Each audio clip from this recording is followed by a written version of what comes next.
Let me give an update on today's activities, which a lot was done today, as could be expected. This is just the second day after after the storm has passed. Certainly, the concentration is still on search and rescue, primarily in Lafitte.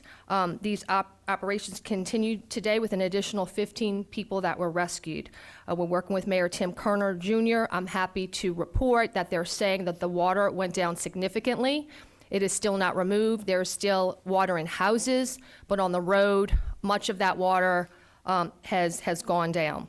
The next step we need to do, obviously people want to go back into their homes. The homes are still filled with water. We need to help them dewater their community. So we're assisting with this request. We've made the request to the state for additional resources to dewater this community and add additional pumps.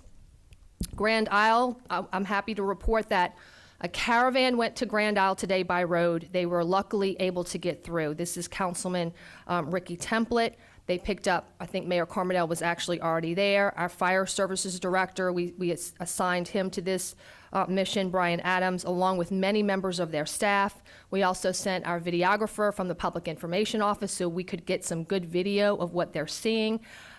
They began an assessment of the island's damages. They had a lot of supplies with them. Sheriff Lapinto also brought supplies and helicoptered in supplies for those that are still on the island. I just got off the phone with Brett Lawson, who's a member of Councilman Template's staff, with a report. Unfortunately, he says he believes the island is uninhabitable. There's 3 feet of sand across the entire island. This is a result of 10 to 12 breaks in the levee on the Gulf side. 100% of the structures are damaged. 40% of the structures, they estimate, are either completely destroyed with just, the piling showing, or maybe just a wall standing up on that building. The only people on the island are the mayor, the police chief, some first responders. Obviously, there is no means of communication on the Grand Isle. There want to be, and they asked our public information officer to work with them. We will be setting up there's no communication, so we will be setting up some means for the residents of Grand Isle to understand when they can get back and every step of the way to recovery. So we will be setting that up for you in a unique way, whether it's on the website or some other means of communication, to get this information out to you, because we know you want to know what's going on. And there is a strong odor of natural gas on the island, so that is not good. We are still in the mode of encouraging our residents to leave here if they are able. We do not have the services that a basic community has. Just a reminder to everyone who is not here, the electricity is not functioning. Our sewer and water systems are extremely fragile. Mark Drews is going to give you an update on that. There's lines at the gas stations. We're having issues with even some of our fuel, making sure our employees have fuel. And I'm glad to hear that I-10 was back up today going out of the city. So that's an indication that people who are here have decided that these are not conditions to be living in, and they're going to more comfortable locations away from here and giving us the time that we need to put us back together again. So we are under a nighttime curfew from 6 p.m. to 6 a.m., and that is going to continue through the weekend. That will be going on until 6 a.m., essentially Monday morning. And we're going to reassess at that time where we are, so stay tuned for that additional information regarding the curfew. I've been on the phone with many members of our congressional delegation. Congressman Scalise and I spoke earlier. Senator Cassidy reached out. Cedric Richmond, who is very close to President Biden, reached out to me. We have been in touch with state agencies. There is a lot of information going on about coordinating assets and additional resources to come to our area. They have not yet arrived, but we are expecting help in the next few days. Remember, and we can be very impatient, trust us, those of us who are here could be impatient, but it's difficult, supply chains are difficult, and the difficulty that we have living here is also the difficulty that people have trying to bring resources in here. The roads are blocked, no electricity, difficult communication. So we definitely expect help to be on the way. Those conversations are going on at every level of government, private companies, nonprofits. So many people have reached out to us. I promise you, all day today, these conversations have been going on really since the storm passed. However, Many people today, now, yesterday, tomorrow, have immediate needs that we cannot meet because much of our help is not here yet. This is why we have set up a partnership with many of our government agencies to address these immediate needs for these people for the next few days or until we don't need these services anymore. So we set up PARD at a recreational facility that's 80 Arpent Road in Marrero, the Marrero site. You all know PARD Playground. So we processed people who were evacuated from Lafitte to PARD, and other people who have needs can go to PARD. Sarah Babcock's going to give you much more information about this. I've been to PARD twice today to watch the operation. I'm very comfortable with it.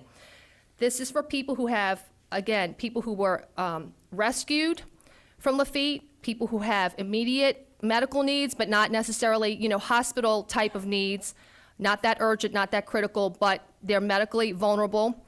People who just can't stand the hot temperature. We don't have air conditioning here. We lack the basic services, or people who just want to get out of here and don't have the means to do so. You don't have to have a specific reason. You can just show up. You will be placed on a bus, and you will be taken to Alexandria, where there is a mass shelter there where you can have air conditioning, food, water, and more importantly, the medical services, a deep level of medical services that we can't provide certainly here in local government, but we don't want to put onto our hospital systems that are already dealing with so much on reserve power, questions about water. We don't want to put these additional pressure on our hospital system. So I know people do not like to leave home, but if any of these situations apply to you, you will want to get to a more comfortable place. And everybody who was at PARD today, when they were getting on the bus, they knew they were on their way to a more comfortable living. And everybody was anxious to get there. So if you need transportation to PARD, the transit department is providing you that transportation. You need to call our Emergency Operations Center at 504-349-5360 to arrange for the transportation. I was at the operation twice today. I went earlier in the morning to check it out, and then I was there when the buses were showing up. So I'm very comfortable with this operation, and I'm grateful for the assistance they have. I want to thank, and I'm going to forget, I didn't write down the partner agencies, our Recreation Department, our state, Louisiana Department of Health, DOTD, Transportation, DCFS, Animal Shelter, and Louisiana National Guard, who was providing security services there. I know I'm forgetting somebody, Sarah. You think I got everybody? Okay. So a lot of people, our Recreation Department too, a lot of people came together to put this operation together very quickly, and we're processing people. If we need to flex out, if this operation gets too big for this location and we need to expand it, we will flip it to a larger location. So there is no concern there. Sarah is going to give you more details about this operation shortly. So I want to thank everybody for the assistance in getting this stood up. Again, as I mentioned, additional resources are coming to our area.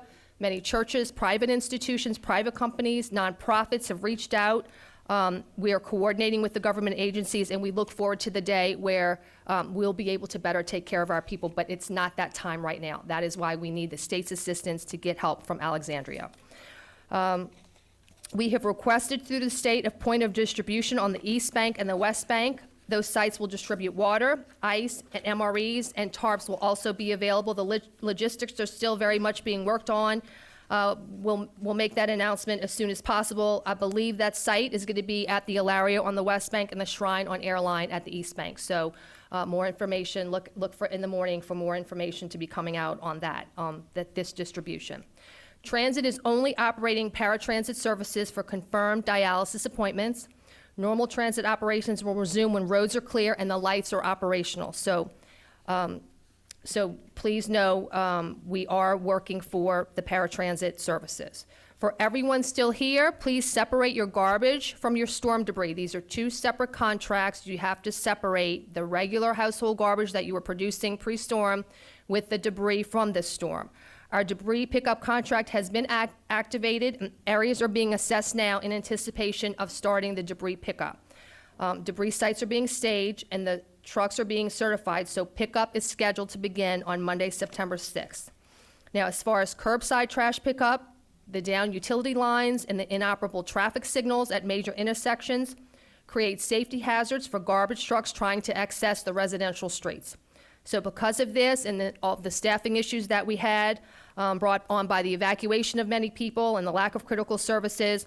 We expect curbside trash pickup of garbage will resume on a limited basis, obviously because of the road access we have, on Monday, September 6th. And then curbside recycling is going to have to be suspended until further notice. We have got to put our priorities and our resources on the regular garbage pickup. The Birch landfill, we reopen on Thursday to accept waste.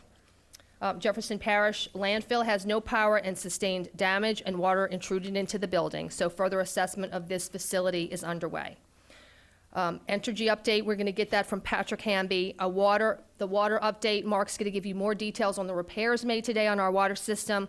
The boil water advisory is still in effect. Remember, that means you use boiled or bottled water for drinking, ice making, brushing your teeth, washing dishes, and the food preparation.